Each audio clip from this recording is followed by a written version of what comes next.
Un siècle d'exploitation aurifère a laissé de gigantesques décharges de résidus miniers à Johannesburg. Ces décharges contiennent des matériaux contaminés et sont devenus un danger pour la santé des communautés avoisinantes. Les décharges minières de Johannesburg sont un rappel constant de son passé. Les habitants en sont venus à s'habituer à les voir à travers toute la ville. Mais la majeure partie ignore le danger qu'elles représentent. Et nombreux sont les quartiers pauvres de Johannesburg, dits townships, qui payent aujourd'hui le prix du riche passé minier de la ville.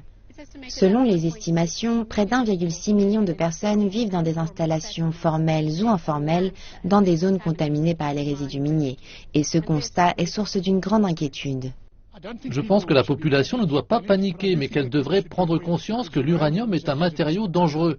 Les habitants y sont potentiellement exposés parce que les particules d'uranium sont restées dans le sol si longtemps qu'elles ont été réduites à une poussière très fine dans ces bassins de résidus. Donc, lorsqu'une tempête de poussière se déclenche, la poussière uranifère est déplacée. Elle contient potentiellement de l'uranium, entre autres métaux. Rivealea, une petite communauté du sud-ouest de Johannesburg, est située près d'une décharge minière.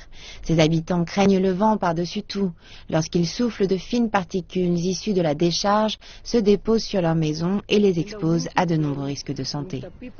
Quand le vent souffle, la plupart des habitants doivent fermer leurs fenêtres, mais la poussière passe sous leurs portes. C'est pourquoi beaucoup de personnes tombent malades, ont de l'asthme et toutes sortes de maladies comme la tuberculose. Il est très difficile de vivre aux abords de cette mine à Riverlea car la plupart des habitants souffrent de tuberculose, de problèmes thoraciques et d'asthme.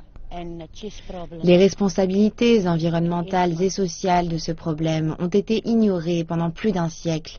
Pourtant, certains experts en la matière, tels que le professeur Anthony Turton, estiment que le risque élevé de contamination par la poussière pourrait être atténué si l'État et les entreprises minières réhabilitaient ces décharges.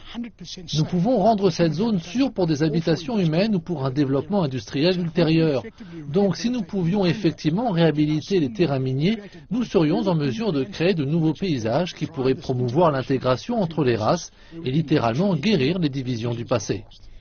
La réhabilitation des décharges minières pourrait être une solution à long terme, mais elle ne résout pas un problème vieux de 100 ans qui a aujourd'hui atteint des proportions critiques en affectant au quotidien la santé de nombreuses communautés.